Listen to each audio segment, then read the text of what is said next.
Hoy te propongo que escuches este podcast dando un paseo. No tienes que irte lejos, basta con salir a la calle y dar una vuelta por tu barrio o por el barrio en el que naciste.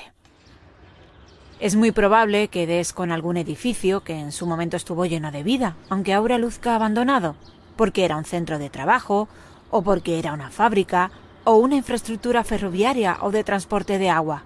No sé, una torre de agujas, como la de la calle Torneo en Sevilla capital, un acueducto como el del Águila en Nerja, o un pozo minero, como Los Guindos, en el distrito Linares La Carolina. Todos ellos forman parte del patrimonio industrial de Andalucía, que protagoniza el número 89 de Andalucía en la historia. Una entrega que quiere poner en valor todos estos edificios y lugares, pero también a las personas que los habitaron, y cuyos testimonios imprimen un valor a estos tesoros incalculable. Andalucía en la historia, la serie sonora. Un proyecto de la Fundación Centro de Estudios Andaluces. Episodio 4. Patrimonio Industrial de Andalucía.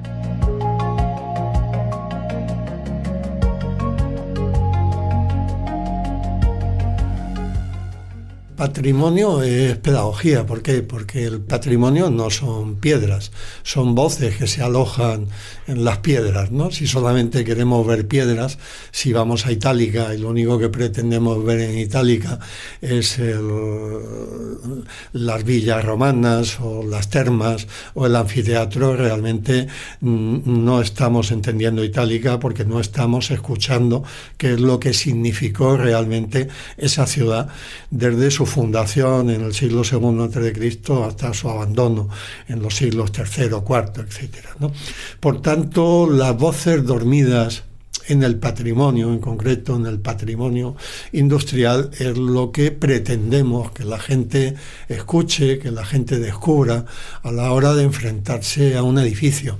Más allá que el testimonio físico, por muy monumental que les parezca, por muy artístico, por muy valioso.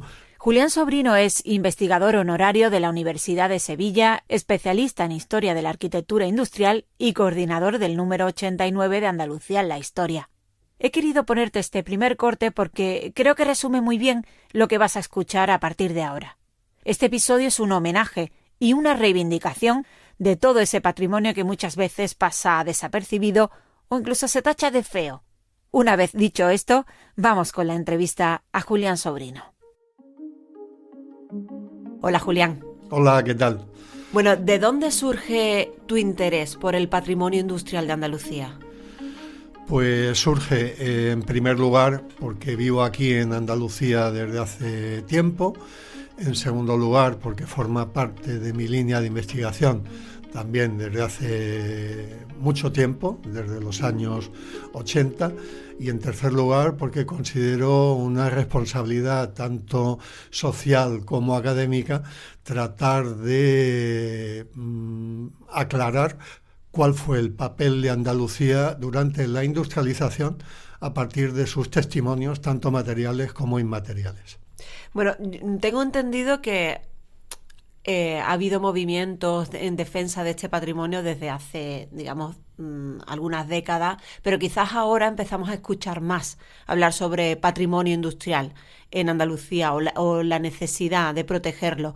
Pero en el inicio de la revista tú hablas de que es un territorio cultural periférico. ¿Por qué? Porque normalmente respecto de la cultura existen varias dimensiones. Una de ellas es cuál es su estructura, una segunda cuál es su relato y una tercera cuál es su percepción. Entonces, situándome en la tercera, la percepción, tanto desde el punto de vista de la ciudadanía como desde el punto de vista de las administraciones, como desde el punto de vista de la academia, de la universidad, el patrimonio industrial no ha estado nunca iluminado, no ha formado parte de los enfoques ni en relación con aquello que llaman identidad andaluza, palabra que no me gusta, prefiero pertenencia, ni en segundo lugar con las políticas activas de la administración, de las administraciones en materia de cultura, Y en tercer lugar, por tanto, la ciudadanía en general no entiende que a la hora de tener un imaginario respecto de lo que es Andalucía desde la protohistoria hasta ahora, lo industrial, lo productivo, lo técnico y lo científico forman parte de su visión de lo que es Andalucía. Claro, uno de los artículos de esta revista, de este número, habla precisamente de que muchos de estos, digamos, edificios o espacios están muy degradados y están prácticamente olvidados. Claro, entiendo que en comparación con una mezquita, con una, no sé, con un monumento, un yacimiento romano, como que en la ciudadanía tenemos una percepción de que una cosa más importante que otra, ¿no? Es a eso, Sí. a lo que te refieres, ¿no? Sí, pero además, bueno, hay algo intrínseco a la propia industria. En realidad, a casi todas las tipologías arquitectónicas que, teniendo una función determinada, el tiempo, el contexto, los cambios, incluso hasta los cambios de moda, hacen que determinadas tipologías queden obsoletas. Pero en el caso de lo industrial es que los cambios son muy acelerados. Es decir, desde el siglo XVIII hasta ahora vivimos una época, vivimos un tiempo en la cual la aceleración histórica es una de sus condicionantes, ¿no? Y por tanto lo productivo pasa a un estado de obsolescencia con una rapidez importante. Eso hace que el deterioro sea, por una parte, tal como me comentaba, en relación con la pérdida de función y también la falta de valor que le otorga la sociedad, pero también propio de la singularidad de lo productivo en relación con la pérdida de eficiencia. Sin embargo, hay algunos ejemplos de recuperación de ese patrimonio que se podrían subrayar, ¿no? No sé Claro. si me puede dar algún ejemplo. Sí, sí, ahí, es decir, en Andalucía tenemos ejemplos de recuperación de patrimonio industrial, podríamos decir, no solamente a partir de las políticas de patrimonio industrial que se desarrollan en Europa en los años 60, en los años 80 en España, llevábamos 20 años de retraso, pero anteriormente, sin identificar directamente con patrimonio industrial, ya habían existido en Andalucía determinadas operaciones de recuperación, fundamentalmente de patrimonio que llamamos etnológico, vinculado a lo preindustrial o protoindustrial, molinos, haciendas, lagares, es decir, espacios de la producción o incluso relacionado con las obras públicas, como pueden ser puentes renacentistas, como pueden ser faros del siglo XIX, pero de una manera importante ha sido con la aparición en Andalucía y en España de las estrategias de recuperación de patrimonio industrial, cuando han empezado a producirse ejemplos. Y quizá uno de los más tempranos y que en la actualidad siguen funcionando de una manera activa y mejorando día a día sea el Parque Minero de Río Tinto, ¿no? En ese sentido, por su escala, por su enfoque integral, porque no es solamente un museo, tienen en cuenta también los paisajes, las rutas, los itinerarios y algo muy importante que siempre se olvida, que es el archivo histórico de la Río Tinto Company Limited, que es uno de los archivos industriales más importantes del mundo. Lo tenemos que decir así, ¿no? Y además de el ejemplo de Río Tinto, podemos encontrar otros ejemplos también en Sevilla, vinculado a Tarazanas, que aunque hasta hace muy poco no contaba con proyecto, pero ya formaba parte de la protección, o fábrica de artillería, algún caso del azúcar en Málaga. Bueno, tendríamos que hacer una cadena importante de recuperaciones. Me gustaría que habláramos un poco de la revista.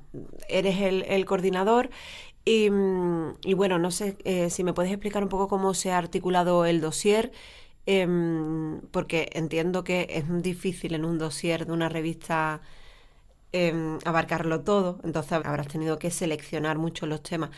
Me gustaría que me explicaras cómo ha sido esa selección y a lo mejor pues citarme algunos de los artículos que consideres que son muy relevantes. Pues efectivamente, como dices, siempre ni están todos los que son ni son todos los que están, ¿no?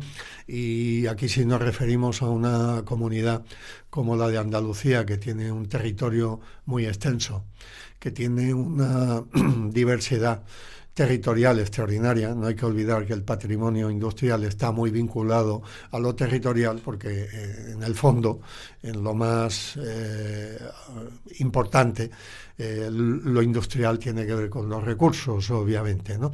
Entonces, la extensión, la diversidad, pero también la temporalidad. Muchas veces cuando se dice, no, es que Andalucía no tuvo una revolución industrial temprana, es porque hoy día tenemos un conocimiento todavía incompleto de la industrialización andaluza. Y la industrialización andaluza forma parte, en el mismo plano, de otros proyectos de industrialización que se dan en Europa, aunque evidentemente no con la misma intensidad, no con los mismos sectores, ni con los mismos componentes o variables, ¿no? Pero a la hora de componer este número, teniendo en cuenta esa complejidad, bueno, pues se atendió a tres cuestiones fundamentales. La primera de ellas, la representatividad territorial, es decir, yo entiendo, y así lo entiende también Andalucía en la historia, que la revista no es de una provincia, sino que es de Andalucía. Entonces ese era el primer criterio, ¿no? Que se refiriera a todo el territorio. El segundo criterio, pues que evidentemente no nos centráramos exclusivamente pues ni en la primera, ni en la segunda, ni en la tercera industrialización, que tuviéramos una visión diacrónica, una visión tendida en el tiempo, desde los inicios hasta nuestro momento, para no ofrecer un retrato congelado de la industrialización andaluza. Y en tercer lugar, que las personas encargadas de desarrollar los artículos pues tuvieran también diversidad. ¿Diversidad en cuanto a qué? Pues diversidad en cuanto a su generación. Las hay más mayores, más jóvenes, los hay de historia, de arquitectura, de antropología, de la activación social.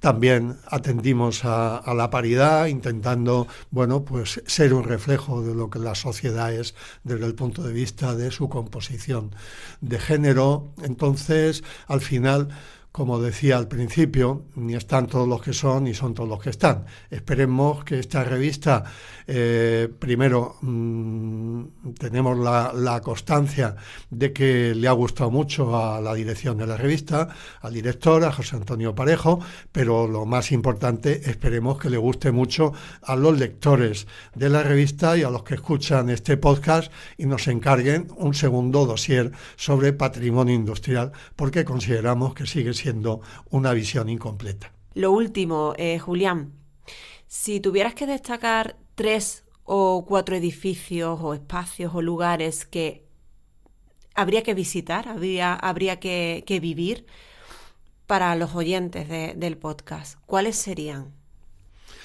Pues es una pregunta difícil, porque seguro que va a haber colectivos, compañeras o compañeros que me van a decir, Julián, ¿cómo te has olvidado de nosotros?, ¿no? Pero bueno, como saben que no me olvido y que vamos a tener un segundo dossier y más podcasts, pues a ver, voy a elegir, ¿no? En primer lugar, elegiría el cerco industrial de Peñarroya, Pueblo Nuevo. Ahora mismo es el conjunto arqueológico industrial en estado de latencia, es decir, desactivado, más importante de toda España y uno de los más importantes de Europa. ¿En qué sentido? Por su extensión, por su información dormida y por la capacidad que tiene el cerco industrial de Peñarroya, Pueblo Nuevo, de convertirse en un espacio de dinamización para Andalucía y en un espacio de experimentación sobre nuevas políticas de intervención en patrimonio industrial. En segundo lugar, ¿qué lugar elegiría? Elegiría una ciudad. Elegiría Puente Genil. ¿Por qué?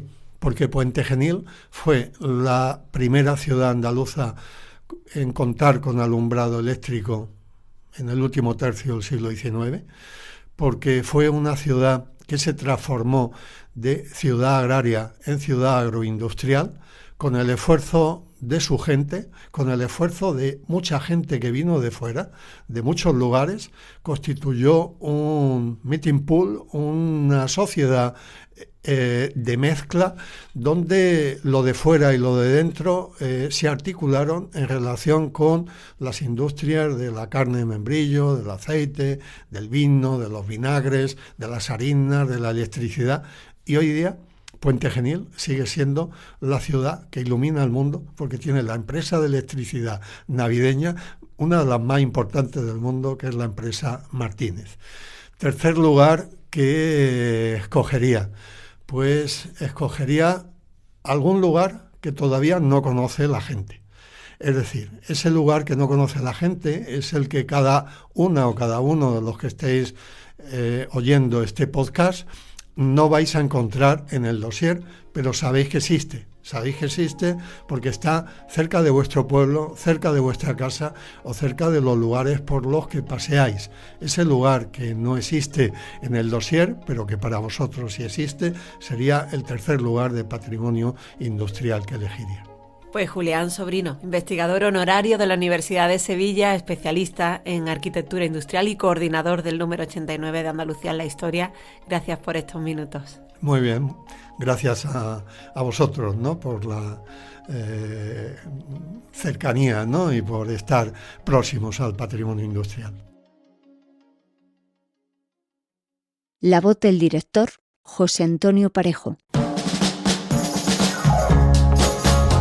Patrimonio industrial en Andalucía, correspondiente al número 89 de octubre-diciembre de 2025, un dossier muy interesante que les invito a leer y a escuchar.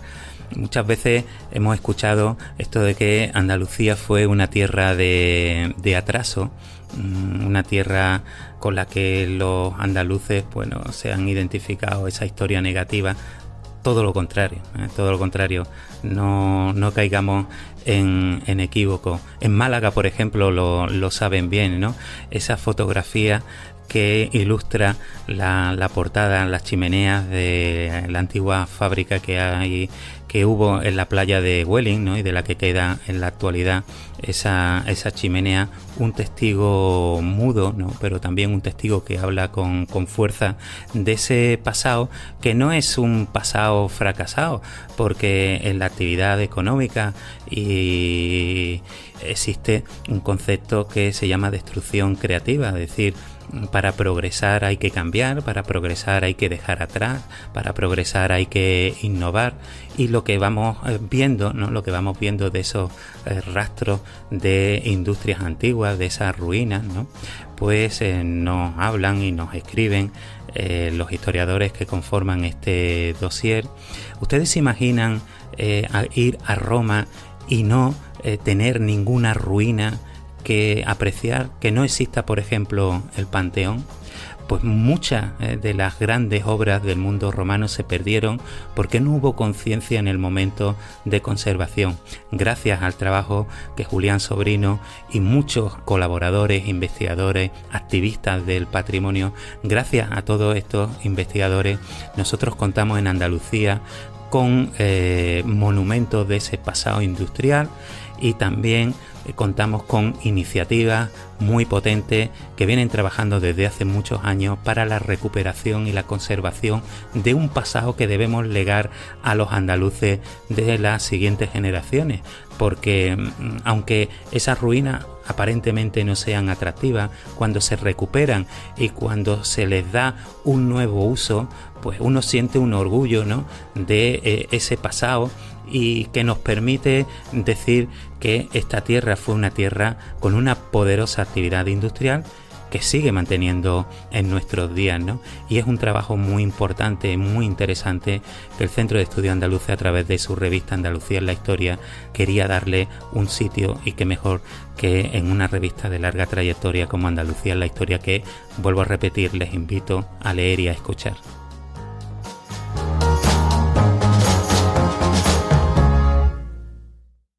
Abuelo, mira, que nos han mandado un trabajo en clase sobre cómo han cambiado los barrios de Sevilla en las últimas décadas. Y como tú siempre me estás hablando de Triana, me dijiste, creo, Elvisa trabajaba en un tejado, ¿no? Hola, hija.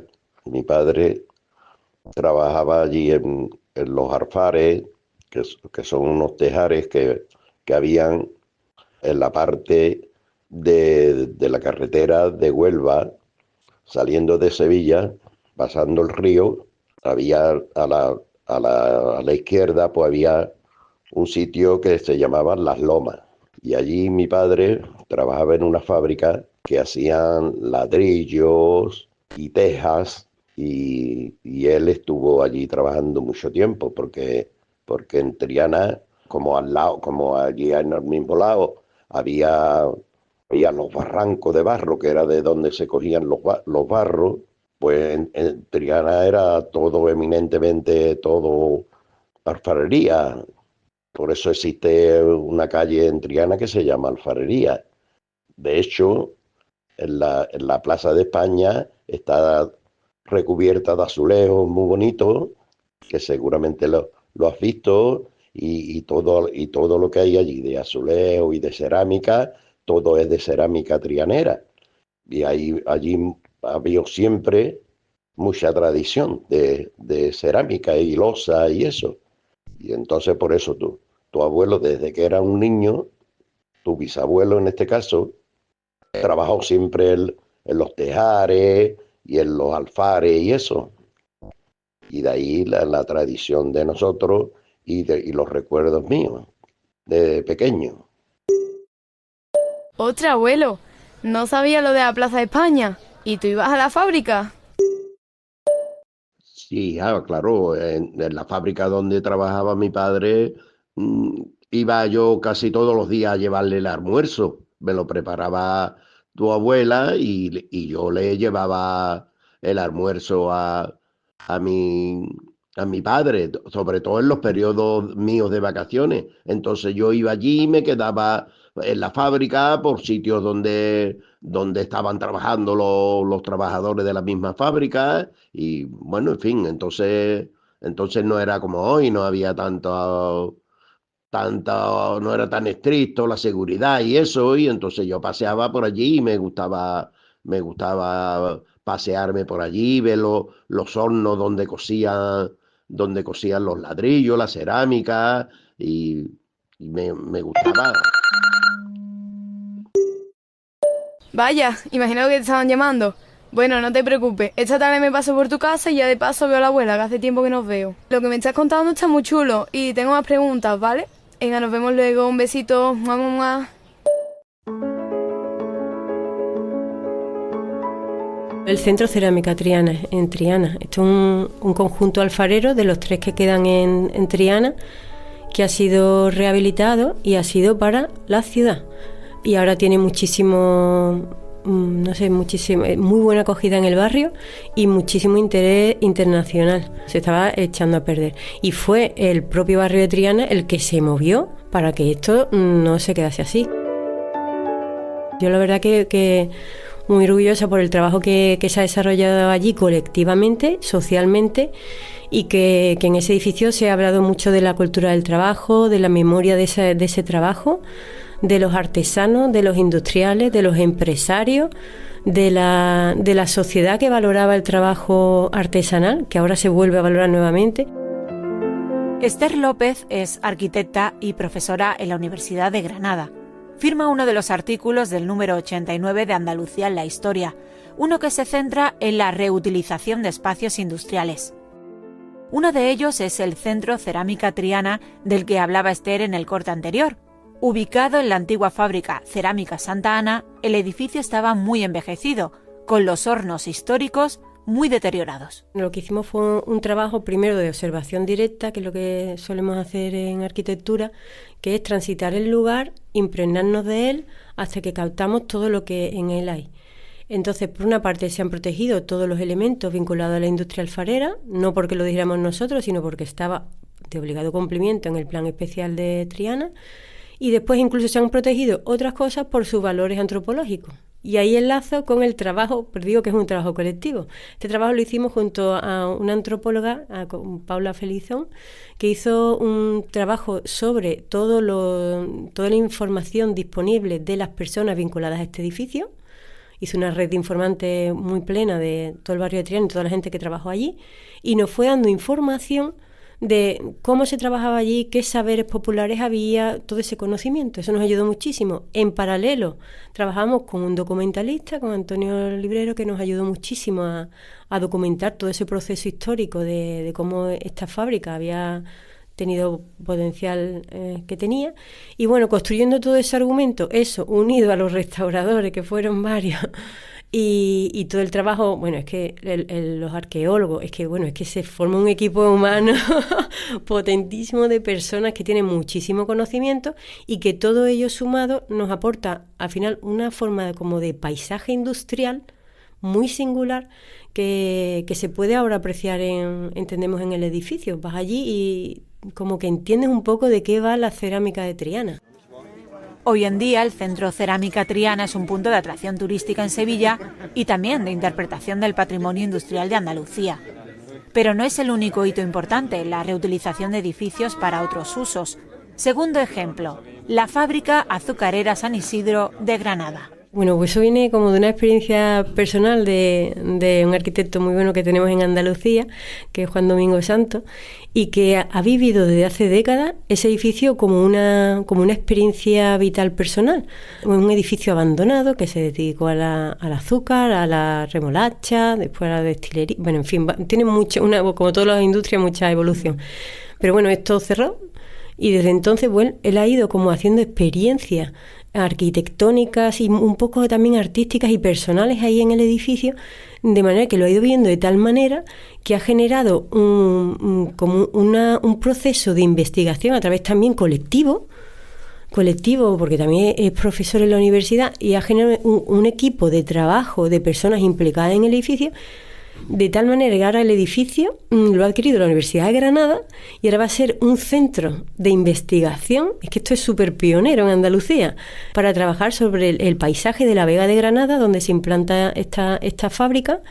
Y bueno, y que se avecina un futuro que no sabemos cómo va a ser, pero a mí me parece súper prometedor. Ahí va a haber equipos de personas trabajando, muchos van a ser muy jóvenes, otros no tanto.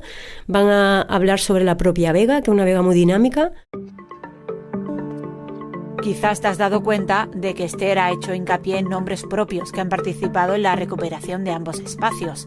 Y es que el empuje ciudadano de colectivos, asociaciones, profesores, hace que el patrimonio no se pierda.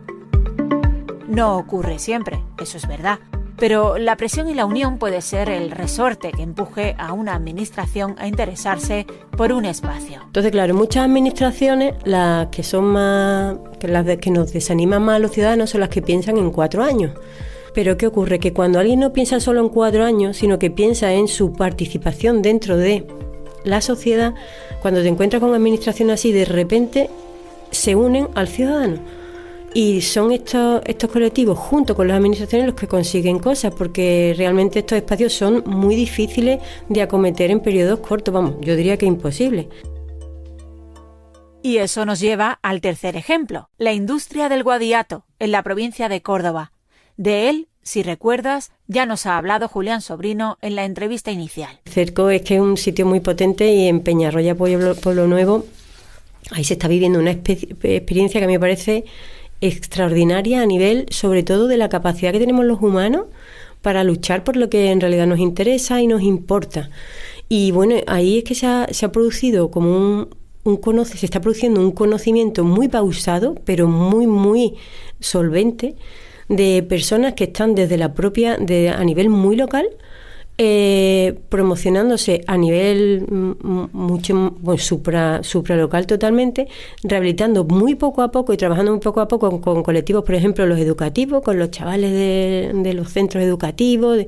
Bueno, pues han conseguido muchos méritos. Han rehabilitado la antigua estación, el antiguo cementerio francés. O sea, han hecho como pequeños hitos, pero más que esos pequeños hitos es la confianza que da ese proceso que están iniciando y el futuro que tiene, porque a mí me parece, vamos, que es un caso absolutamente extraordinario y muy, muy prometedor. Merece una mención especial la asociación La Maquinilla, una entidad que está empujando, según palabras de Esther López, para recuperar Peñarroya Pueblo Nuevo.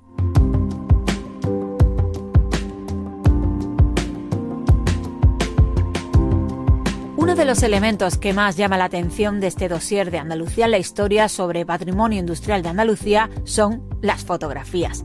Te animo a echarles un vistazo porque te van a sorprender. No solo hay imágenes de espacios industriales recuperados, otros deteriorados, zonas mineras o espacios singulares. A mí me atraen las imágenes de personas, porque los espacios no son nada si no hay quien los habite, ¿verdad? En concreto, hay 2 imágenes muy potentes a página completa. Una es de operarios de la Fábrica de Artillería de Sevilla, que se puede encontrar en el Archivo General de Andalucía. La otra es la de una mujer, pelo oscuro recogido en un moño, pendientes largos, una bata de trabajo y su mirada concentrada en su trabajo, como técnica especialista bobinando motores, en la Fábrica Electromecánica de Córdoba, año 1920. A la fábrica entré con 17 años, porque después de eso es cuando vine aquí al barrio. Nosotros hacíamos en las carcasas pues hilo de 0,25. Josefa Merino Navarrete es una de las personas que prestan su voz al documental 8 mujeres, 8 historias del barrio de La Letro, un documental sobre la electromecánica de Córdoba que forma parte de Documenta. Estamos hablando de 500 mujeres trabajaban en la fábrica junto a los hombres, pero no solamente eso, estamos hablando de que recibían el mismo sueldo. Es decir, fíjate qué perspectiva. Y además haciendo un trabajo muy técnico. A las mujeres se les daba los trabajos más difíciles. En el concreto, por ejemplo, esa imagen que aparece, esa mujer, el bobinado de un motor. ¿Por qué? Las mujeres son más meticulosas, más cuidadosas. Entonces eso evidentemente hizo que la empresa pues valorara mucho el trabajo de la mujer en la fábrica y le dedicara sobre todo trabajos muy técnicos y muy precisos, ¿no? Bartolomé Olivares es uno de los impulsores de este documental que, como digo, surgió a raíz de otro proyecto, Documenta, del que se habla en el artículo de Andalucía en la historia, Córdoba, Patrimonio Inmaterial y Paisajes de Producción. En él, el río Guadalquivir tiene su protagonismo especial. Es un proyecto diacrónico y un proyecto transversal que une la historia, la industria, lo lúdico también, y que bueno, hemos querido utilizar el tema del río como precisamente un elemento de estudio desde la antropología y la sociología para recoger los testimonios que quedan, porque desgraciadamente el patrimonio material muchas veces dura más que el patrimonio inmaterial y lo que perdemos es irrecuperable. Entonces, que podamos haber entrevistado a barqueros, a molineros, a gente que disfrutaba de la playa de Córdoba, que durante bastante tiempo hubo una playa, al buzo que trabajaba de socorrista, al único chiringuito que había, tipo los chiringuitos que hay en Málaga, al lado de la playa, en fin, una serie de testimonios que evidentemente para nosotros tienen una riqueza. Y es que la historia oral permite conectarnos al patrimonio no solo desde una perspectiva histórica, sino también sentimental. El vincular las experiencias vividas ahí, en esa fábrica, en ese espacio, cambia la perspectiva de protección y ese espacio que es un espacio físico, evidentemente, se convierte en un documento vivo que además no solamente se ha quedado ahí perdido en el tiempo, sino que forma parte de nuestra historia. Hay una frase de Faulkner que a mí me gusta mucho que dice: el pasado no ha muerto, ni siquiera ha pasado. Pues así, porque el pasado forma parte de nuestra seña de identidad y en la medida que lo integramos en nuestra vida cotidiana y que esos testimonios forman parte de nuestro DNI, cambia totalmente y cambia para mejor, porque ya vamos a defender con uñas y dientes ese patrimonio. Gracias a Documenta se ha podido poner en valor el barrio del Aletro, del que hablábamos antes, y de su importancia para la configuración y avance de Córdoba. Documenta ha recogido más de 100 horas de grabación de testimonios orales que están en el archivo municipal. Lamentablemente el proyecto se ha quedado a la mitad. Ese proyecto tenía como 3 fases y la última era hacer un congreso internacional de ciudades patrimonio de la humanidad desde la perspectiva de la industria. Entonces no lo pudimos hacer porque este proyecto estaba apoyado por el grupo de ciudadanos que desapareció del ayuntamiento y que nos quedamos huérfanos. De hecho, la segunda fase sí teníamos incluso ya presupuesto, pero por temas burocráticos no pudimos ponerla en marcha. En Andalucía se han desarrollado otros proyectos similares que recopilan la historia oral, como Memorias del Agua en Sevilla, los relatos mineros de Linares o archivos ferroviarios de Huelva y Almería. Y ahora vuelvo a Julián Sobrino para completar el círculo. Además de coordinar este número, el investigador honorario de la Hispalense también firma un artículo en el que hace una revisión crítica sobre Andalucía y su legado productivo. En ese artículo reivindica la necesidad de una visión más de conjunto del patrimonio industrial. Lo que buscamos realmente es contar una historia de Andalucía diferente, una historia de Andalucía invisible. Incluso todavía hoy, en los libros de texto, aquellos libros en los cuales se forman los escolares de la enseñanza secundaria en Andalucía, todavía no han puesto su reloj en hora. Y su reloj en hora significa actualizar el paradigma del fracaso de la revolución industrial, de la crisis secular de Andalucía en relación con lo productivo y descubrir en sus edificios, en sus paisajes y en sus personas una Andalucía diferente. Citando al historiador Jordi Nadal, Julián Sobrino afirma que en Andalucía no hubo revolución industrial tal y como se conoce en la historia contemporánea, sino una industrialización. Esa industrialización es de los sectores no líderes de la producción, es decir, de los aceites, de los vinagres, de las harinas, de las salazones, de los muebles, de los curtidos, de todos esos sectores que tienen que ver realmente con la auténtica estructura productiva, no solamente de Andalucía, sino en general, salvo algunas islas especialmente o intensamente industrializadas de Asturias, del País Vasco o de Cataluña, es realmente el auténtico retrato de la industrialización española. Y pongo un ejemplo que lo tenemos muy cerca de Sevilla, pero que hay otros ejemplos similares en Andalucía. El caso de Constantina.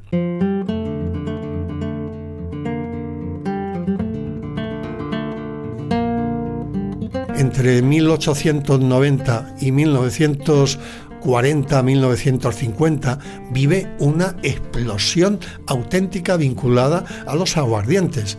O sea, puede haber cerca de 38 o 39 fábricas. Evidentemente, cuando utilizo el término fábrica hay que ponerlo entre comillas porque tienen diferentes escalas, ¿no? Muchas veces son simplemente talleres, los podríamos denominar así, industrias de carácter familiar, pero son fábricas. ¿En qué sentido? En el sentido de la transformación del producto, del matalaúva o de las guindas o de otro tipo de destilados.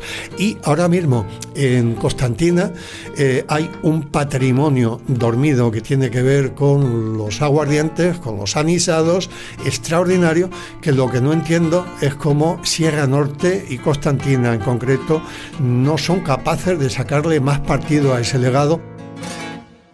¿Y cómo se podría sacar más partido?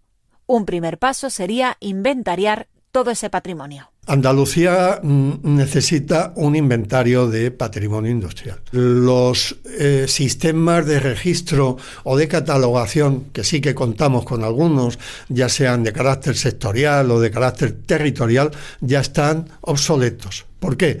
Pues porque los inventarios tienen que ser activos, los inventarios tienen que estar conectados con el bien, y eso hoy en día no lo permiten los sistemas de georreferenciación, de geolocalización, todos los sistemas derivados de la cuarta y de la quinta industrialización, vinculados, como sabemos, a la microelectrónica, a Internet y a lo informacional, ¿no? Y en ese sentido, la comunidad andaluza debería, ya hice una propuesta en su tiempo, por distintas circunstancias no salió adelante, pero ahora mismo que se está debatiendo la ley del Parlamento y que cuando se escuche este podcast probablemente ya se habrá aprobado esa ley nueva de patrimonio cultural de Andalucía, pues una de las necesidades del desarrollo de esa ley de patrimonio cultural de Andalucía es que en relación con este patrimonio emergente haya un inventario activo, actualizado permanentemente y con capacidad de transferencia de la industrialización andaluza. Pues con esta reivindicación termina nuestro paseo. No sé si finalmente optaste por escuchar el podcast visitando lugares comunes, pero tanto si lo has hecho como no, espero que la próxima vez que te cruces con un edificio abandonado que fue una fábrica o una industria, lo mires con otro prisma, con otros ojos, e intentes escuchar las voces dormidas que guardan sus grietas. En este número, además, el número 89 de Andalucía en la Historia recoge otros artículos muy recomendables. Las inquietudes políticas del padre Manuel Gil, que se valió de la demagogia y la conspiración para medrar. La Guerra Civil Inglesa en aguas de Andalucía, de 1642 a 1651. La Junta Central de Andalucía, un hito político con sede en Andújar. Los 150 años del ferrocarril minero de Río Tinto. O el perfil de la pintora Victoria Martín Barbier, de la que hablamos en el primer episodio de nuestro podcast. Hasta el próximo episodio. Este podcast es una iniciativa de la Fundación Centro de Estudios Andaluces, editora de la revista Andalucía en la Historia.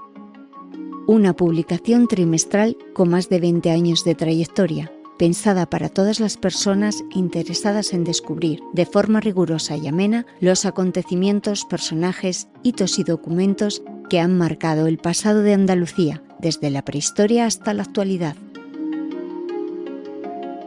Puedes encontrar la revista Andalucía en la Historia en los kioscos o adquirirla, tanto en papel como en formato digital, a través de la web andaluciaenlahistoria.es.